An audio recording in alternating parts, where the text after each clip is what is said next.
German पशु चिकित्सक Albert Gunther ने पहली बार 1864 में ब्लैक माम्बा डेंड्रोस्पिस पॉलीलेपिस का वर्णन किया था। हेरर गुंथर को ज़्वेजी नदी के खोजकर्ताओं द्वारा इस अत्यधिक विषैले सांप को दिखाया गया था। इसमें कोई संदेह नहीं है कि ब्लैक माम्बा का घातक दंश है। ब्लैक माम्बा के नुकीले विष को कम करने के लिए पहला एंटीवेनिन 1962 में बनाया गया था। इस बिंदु से पहले लगभग सभी कटे डंक घातक थे।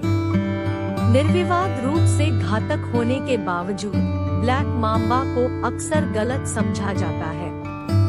यह सांप शर्मीला है और इंसानों के संपर्क से दूर रहेगा। हालांकि अगर धमकी दी जाती है तो ब्लैक माम्बा घातक बल के साथ अपना बचाव करेगा। आइए जानें इस घातक सांप के बारे में कुछ रोचक तथ्य। ब्लैक माम्बा नाम थोड़ा भ्रामक है। इन सांपों के काले शल्क नहीं होते। इसके बजाय वे आम तौर पर भूरे या भूरे रंग के होंगे। अधिकांश ब्लैक माम्बा सांपों की उम्र बढ़ने के साथ उनका रंग गहरा हो जाता है और उनकी खाल निकल जाती है। एक करीबी रिश्तेदार ग्रीन माम्बा है जो वास्तव में हरा है। इस सांप के मुंह के अंदर का हिस्सा गहरा काला होता है। यहीं से नाम आता है। यह रंग दिखाना ब्लैक माम्बा की अंतिम चेतावनी है जब उसे खतरा महसूस होता है। एक घातक काटने का आमतौर पर पालन किया जाएगा। नाम का माम्बा हिस्सा जुलू भाषा के शब्द इम्बाबा से उपजा है। ब्लैक माम्बा का वैज्ञानिक नाम दो भागों में बांटा गया है। डेंड्रोस्पिस सांप का वंश है जिससे सभी माम्बा सांप संबंधित है। शिथिल अनुवादित इसका अर्थ है ट्री एस। ऐसा इसलिए है क्योंकि डेंड्रोस्पिस जिन्स के 4 में से 3 सदस्य पेड़ों में रहते हैं। ब्लैक माम्बा कभी-कभी उच्च भूमि में भी निवास करते हैं, लेकिन अधिकतर स्थलीय होते हैं। पॉलीलेपिस 2 शब्दों के मेल से बना है। पॉली का अर्थ है कई, जबकि लेपिस का अनुवाद तराजू के रूप में होता है। यह नाम 1864 में अल्बर्ट गुंथर द्वारा दिया गया था। ब्लैक माम्बा इससे बहुत पहले अफ्रीकी मूल के लोगों द्वारा जाना जाता था और डरता था। एलापिडे परिवार से संबंधित ब्लैक माम्बा एलापिडे नामक सांपों के परिवार से संबंधित है। एलापिड का अर्थ विषैला होता है, बहुवचन का प्रतिनिधित्व करने वाले ए प्रत्यय के साथ। एल्पिड सांप अपने लंबे, खोखले नुकीले दांतों के लिए जाने जाते हैं। ये सरीसृपों को जहर छोड़ने में सक्षम बनाते हैं, जो शिकार को पंगु बना देता है और मार देता है। ब्लैक माम्बा के अलावा किंग कोबरा सबसे कुख्यात विलुप्त सांप है। एल्पिड सांप यूएसए सहित पूरे विश्व में पाए जा सकते हैं। अधिक खतरनाक उदाहरण अफ्रीका, एशिया और ऑस्ट्रेलिया में पाए जाते हैं। अफ्रीका में रहते हैं। जब तक यह एक चिड़ियाघर से भाग नहीं गया, आपको संयुक्त राज्य अमेरिका में एक ब्लैक माम्बा नहीं मिलेगा। ये सांप अफ्रीका के मूल निवासी है। सटीक होने के लिए वे उपसहारा अफ्रीका में पाए जाएंगे। ब्लैक माम्बा की घटनाएं इस महाद्वीप के बाहर अनसुनी नहीं है। क्रिटिकल केयर प्रोफाइल में केस रिपोर्ट स्विट्जरलैंड में एक प्रजनन के काटने का विवरण देती है। स्नेक ब्रीडर और टैमर्स एकमात्र ऐसे अंतर्राष्ट्रीय व्यक्ति होने चाहिए जिनका सामना ब्लैक माम्बा से होता है। ब्लैक माम्बा की मेजबानी करने वाले देशों में शामिल हैं Botswana, Burkina Faso, Cameroon, Congo लोकतांत्रिक गणराज्य, Ethiopia, Kenya, Mozambique, Namibia, Rwanda, Somalia, Uganda, Zambia, Zimbabwe. यह सब सहारा अफ्रीका में सांप के काटने को एक महत्वपूर्ण चिंता का विषय बनाता है। टॉक्सिकॉन के अनुसार 1970 और 2010 के बीच क्षेत्र में 314,078 सर्पदंश दर्ज किए गए थे। इनमें से 7,331 काटने घातक थे, जबकि कई और लकवा और अंग विच्छेदन का कारण बने। इनमें से 97% काटने ग्रामीण क्षेत्रों में हुए। आमतौर पर काटने के 10 मिनट के भीतर पक्षाघात हो जाएगा। इससे सांस की तकलीफ और अंततः चेतना का नुकसान होता है। इसके बाद मृत्यु तब आएगी जब फेफड़े बंद हो जाएंगे।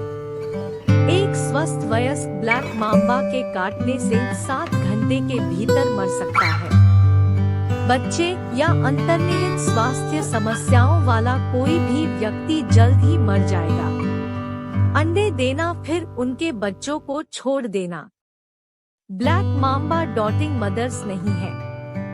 एक बार अंडे देने के बाद वह उन्हें छोड़ देती है।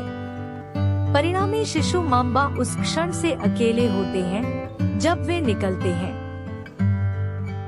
हैचिंग के बाद ब्लैक माम्बा की लंबाई लगभग 20 इंच होती है। हालांकि वे जल्दी बढ़ते हैं। जब तक एक ब्लैक माम्बा अपने पहले जन्मदिन तक पहुंचता है, तब तक वह लंबाई में 6-7 फीट हो सकता है। शायद इससे भी महत्वपूर्ण बात यह है कि युवा ब्लैक माम्बा हर तरह से अपने वयस्क समकक्षों की तरह ही घातक है।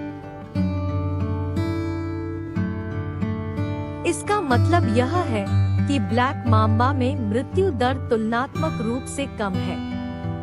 इनमें से कई सांप 11 साल या उससे ज्यादा समय तक जीवित रहते हैं। ब्लैक माम्बा का मुख्य आहार छोटे पक्षी होते हैं।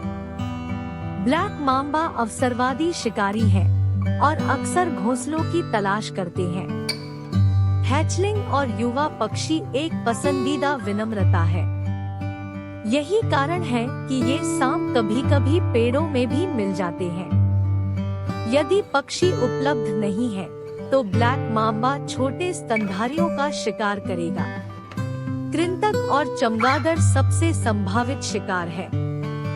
हताश होने पर ब्लैक माम्बा छोटे सांपों को खा जाएगा। आमतौर पर गर्म खून वाले शिकार को प्राथमिकता दी जाती है। ब्लैक माम्बा खाने से पहले शिकार को स्थिर कर देता है। यह शिकार करेगा और भोजन करेगा, हड़ताली और पीछे हटेगा। एक बार जहर का इंजेक्शन लगाने के बाद छोटे जानवर तेजी से पक्षाघात का शिकार हो जाते हैं और मर जाते हैं। ब्लैक माम्बा फिर शिकार को खींचकर वापस अपनी मांद में ले जाएगा और खाएगा। कुछ प्राकृतिक शिकारी, जैसा कि आप कल्पना कर सकते हैं, ब्लैक माम्बा खाद्य श्रृंखला में उच्च स्थान पर है। कुछ जंगली जानवर इस सांप को खाने की कोशिश करते हैं। ऐसा करने में जोखिम के बारे में जानते हैं।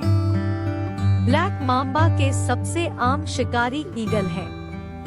शिकार के ये पक्षी झपटेंगे और एक वयस्क ब्लैक माम्बा का दावा करेंगे। यह एक मुख्य कारण है कि ब्लैक माम्बा छिपे रहना पसंद करते हैं। छोटे और छोटे माम्बा बड़े सांपों के शिकार हो सकते हैं। मगरमच्छों के पेट में भी ब्लैक माम्बा पाए गए हैं। क्योंकि माम्बा शुष्क परिस्थितियों को पसंद करते हैं, ये जानवर शायद ही कभी एक दूसरे को काटते हैं।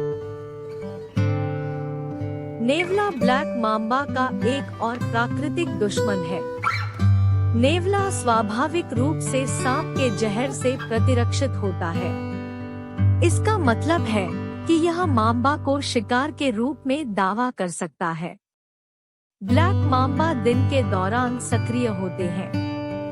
ऐसा इसलिए क्योंकि ये सांप सूर्य को पूजते हैं। एक एक्टोथर्म के रूप में ब्लैक माम्बा भीतर से शरीर की गर्मी उत्पन्न नहीं करता है। यह गर्म रहने के लिए सूर्य पर निर्भर है। अधिकांश ब्लैक माम्बा एक पसंदीदा बेसिंग स्पॉट का पता लगाएंगे और रोजाना लौटेंगे। यह एक चट्टान पर या एक पेड़ के भीतर हो सकता है। ब्लैक माम्बा के सूर्योदय और दोपहर के मध्य में पाए जाने की सबसे अधिक संभावना है। जब धूप सेंक नहीं रहे होते हैं तो ब्लैक माम्बा छिप जाता है, आमतौर पर भूमिगत हो जाता है। जब सूरज ढल जाता है तो ब्लैक माम्बा अपनी माद में शरण लेता है।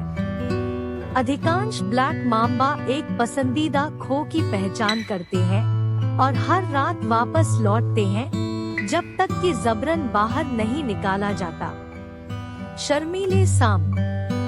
कई सांपों की तरह ब्लैक माम्बा शर्मीला और एकांत प्रिय होता है। ब्लैक माम्बा इंसानों को अकेला छोड़ना पसंद करते हैं और बदले में उन्हें अकेला छोड़ दिया जाता है। यदि आप अपने आप को अफ्रीका में पाते हैं तो अपना कदम देखें।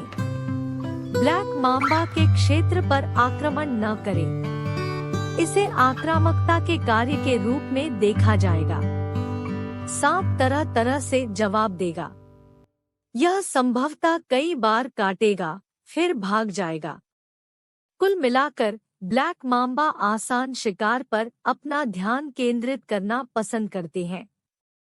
यह एक सामान्य क्लिच है कि हम जानवरों से ज्यादा डरते हैं जितना कि वे हमसे हैं।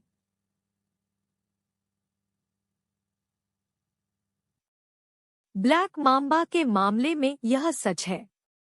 यदि आप ब्लैक माम्बा को अपनी 2 आँखों से देखना चाहते हैं तो चिड़ियाघर जाएं। संयुक्त राज्य में कई स्थान इन सांपों की मेजबानी करते हैं। इस तरह आप अंतर्निहित जोखिमों से सुरक्षित रहेंगे। आभारी रहें कि आप कभी भी जंगल में ब्लैक माम्बा का सामना करने की संभावना नहीं रखते हैं।